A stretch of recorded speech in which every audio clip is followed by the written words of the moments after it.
The South African poor white problem in the early 20th century. Lessons for Poverty Today by Johan Fourie from the University of Stellenbosch. Abstract. The causes of poor white problem, first noted at a Dutch Reformed Church Synod in 1886, were unclear. Many blamed the inadequate education system, urbanization, cheap wages or cultural factor, while others argued that external events such as the rinderpest disease or the Anglo-Boer War added to the numbers of poor whites. Today, poverty is still at the heart of many policy debates in South Africa. A bad educational legacy, urbanization, labor legislation, culture and tradition, and external factors are still amongst the factors said to be the causes of poverty.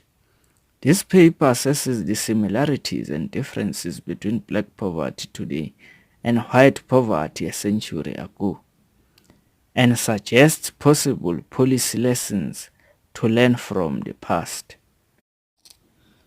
Introduction. Although white poverty was unheard of during the first 2 centuries of white colonization in South Africa, the severe poverty of the white became much more evident by the 1880s.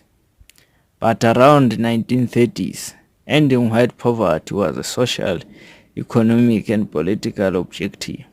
In trying to solve white poverty, Carnegie Commission investigated the causes, the consequences, and made recommendations. And then, 40 years after, poor whites' problem was solved. A comparison between white poverty in the 1930s and black poverty today reveals striking policy similarities. The causes of poverty in each era show many overlaps. Drawing from the historical experience and knowledge regarding these, this study hopes to add to the existing debate on possible policy recommendations for alleviating black poverty today. White poverty a century ago. The poor white problem prevailed in the first 20 years of the 20th century. In 1886, the Dutch Reformed Church organized a conference to look at the poor white problem. Conferences were held in 1893 at Stellenbosch, Craddock in 1916, Bloemfontein in 1923, Pretoria in 1930. It is further said that the first Congress of the People was wholly meant to look at the poor white problem. However, the population size of poor whites is a highly debated issue. Moreover, black poverty in the 1930s is said to have been more severe than white poverty. It is estimated that whites per capita was 11-fold bigger than that of blacks in 1917 and 13-fold bigger in 1936. Black poverty today. Since the arrival of whites in the interior of the country, an unequal society developed in which the majority of the poor were black, rural and unemployed. By the early 1990s, about 50% of black population was living below poverty line. With the advent of the new democracy in 1994, eradicating black poverty came to the fore as the primary policy objective of the ANC government. The new government was tasked with the responsibility of alleviating poverty within the context of an economy that had been stagnating, mostly as a result of the economic sanctions imposed against South Africa because of its apartheid policy. The RDP and GIA were two early governments programs designed to promote economic growth and target key areas to alleviate poverty. It is further said that by 2000, about 44% of black people were still considered poor. Comparing poverty. Fourie stresses that comparing white poverty with black poverty today is an ambitious process because economics, social and political environment is different. The tools and techniques used for poverty analysis have also changed. The poor white problem was due to an increase in relative poverty of the white population and to an increase in absolute poverty. Black poverty has been subject to comparison with whites for centuries. Yet, absolute black poverty today is far more severe than the absolute poverty of whites in the 1930s, which suggests that solutions to alleviate the poor black problem may be far more difficult to find. Economic growth. Economic growth is one of the most important factors in the eradication of poverty.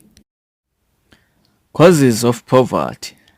Poor whites tended to find scapegoats for their situation and thereby implicated the capitalists, the Jews, the locusts and the droughts.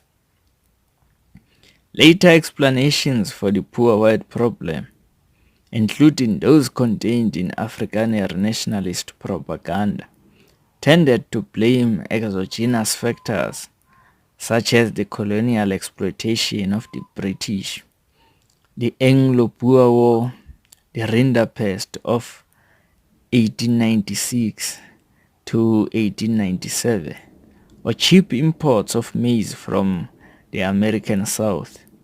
Although these factors did contribute to white poverty, the poor white problem, as is the case for black poverty today, developed due to a multitude of different factors, both exogenous and endogenous.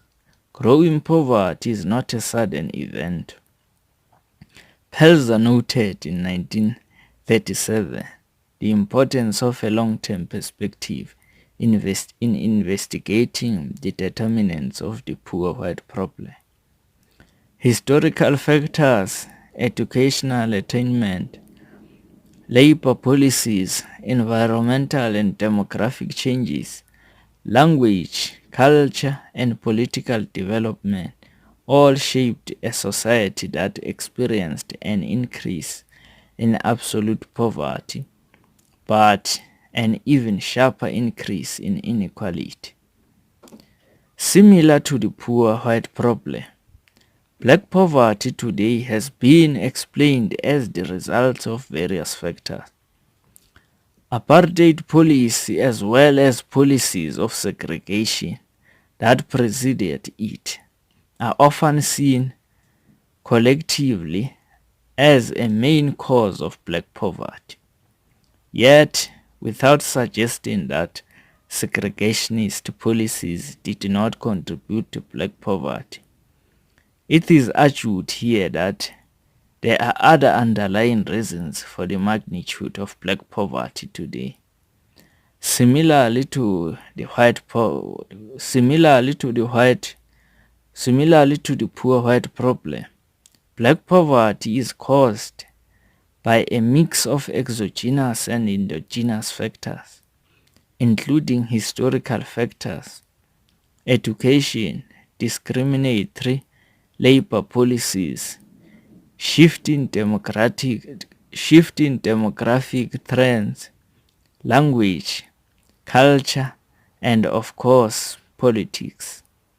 This section investigates the causes of both the poor white problems and black poverty today, and identifies the links between the two periods. The South African poor